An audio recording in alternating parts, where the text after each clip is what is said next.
So can we prove scientifically that Yosef HaTzadik really was who he was? The answer is yes. It has been proven.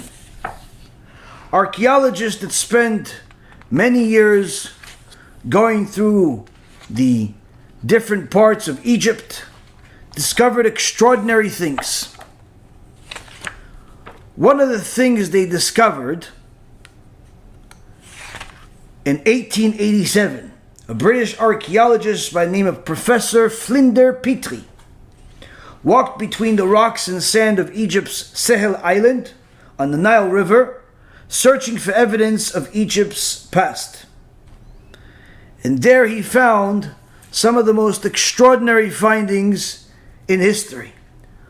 One of the things that he found was an extraordinarily huge boulder, where on it are hieroglyphics of the exact events mentioned in the Torah of what happened with Yosef, interpreting the dream for Pharaoh, the 7 years of famine, the 7 years of sustenance, all of the details that are mentioned in the Torah to the T, where his brothers eventually come. Extraordinary details. Now, the only thing it's missing is the name Yosef. Rather, it says that there was a person by the name of Imhotep. Imhotep had become the second in command after Pharaoh.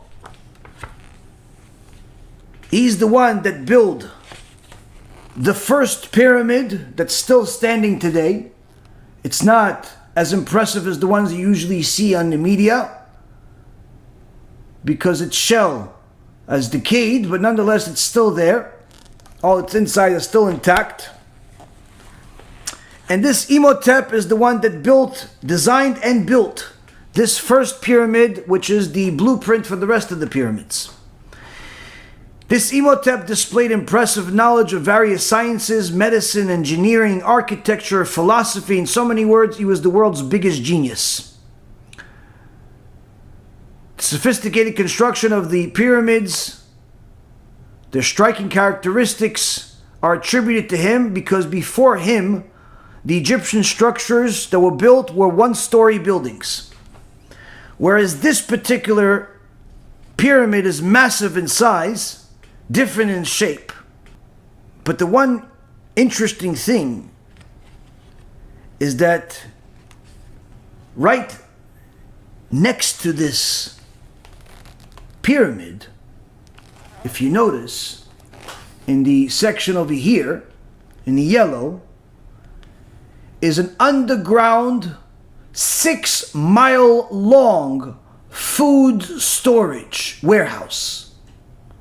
As the Torah says that Yosef had the only successful way of storing food in a massive, uncountable number. Here we see that this storage, one of the major units, is right here next to the pyramid that he built, that Imhotep built. Now Imhotep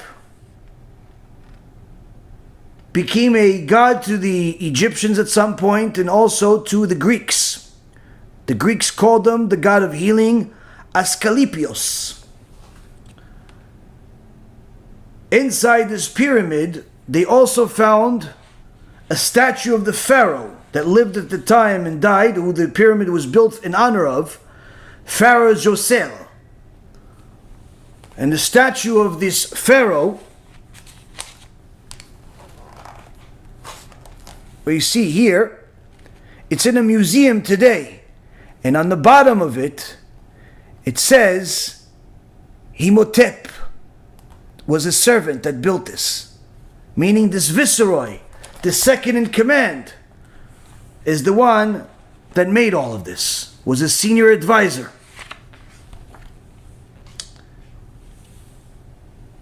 Now, this Imhotep also is credited for the Papyrus from Egypt that's considered the oldest medical text, which contains highly useful medical information that's useful until this day. And it's in museums today and actually studied by some medical experts.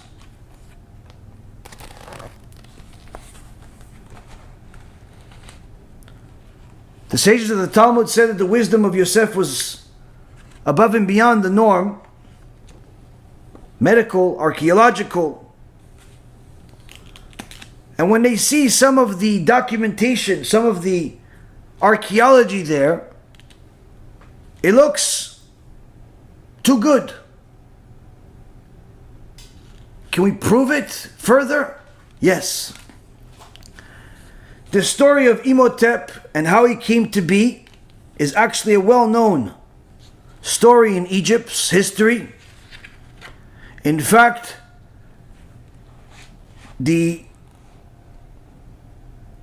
different murals, different drawings that the Egyptians have actually put the immigration of the tribes to Egypt. Now, if you notice, these Egyptians, and again, Avodat HaShem will put the picture bigger when this video airs again, this picture does not only prove that Imhotep is Yosef and that his brothers came, and it's according to scientists, archaeologists, not according to me. This is a larger image. We see this distinguishing difference between the Semites and the Egyptians, where the Semites have beards, which was not something that was full, whereas the Egyptians usually cut off their beards or just left a goatee or something small. But also, you'll notice that the Semites, Yosef and his brothers, were just like the sages said. They were white. And the Egyptians were black. Now how come the Hebrew Israelite craziness says that the Egyptians were black? They're right, the Egyptians were black. The mistake of the Hebrew Israelites is that they already decided that all Egyptians are Jews. They forgot that they were actually Egyptians. And of course, the Am Yisrael, the Jewish nation, has more documentation than any other nation in history, so it doesn't take much to prove archaeologically, scientifically, logically, rationally, spiritually, biblically, any way you want, that the Jewish history is exactly as we know it. This book has many other interesting archaeological findings. One of the other things is that there is actually another mural that shows Pharaoh giving the special necklace to Imhotep. Just like Pharaoh of the Torah gave a special jewelry, special necklace to Yosef.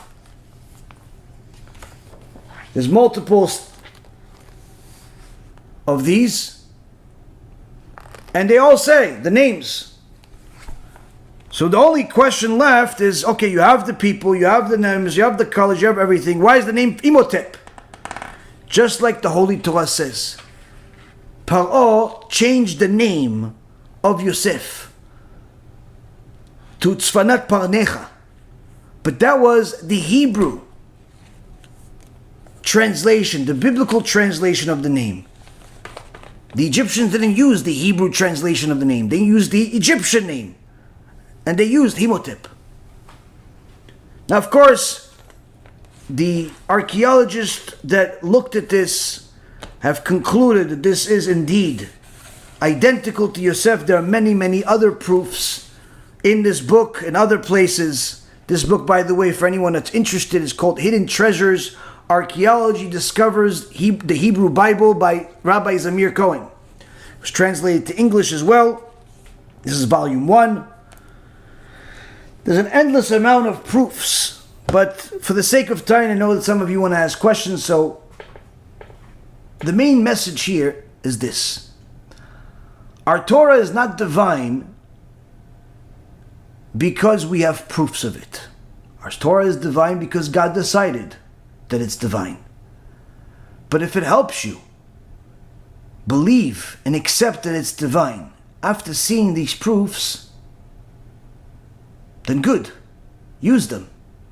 But always remember, anytime you rely only on proofs to justify your belief, it's only a matter of time before some heretic will come and confuse you with some challenging proof. Why? That's the job of the heretics. That's the job of the Satan.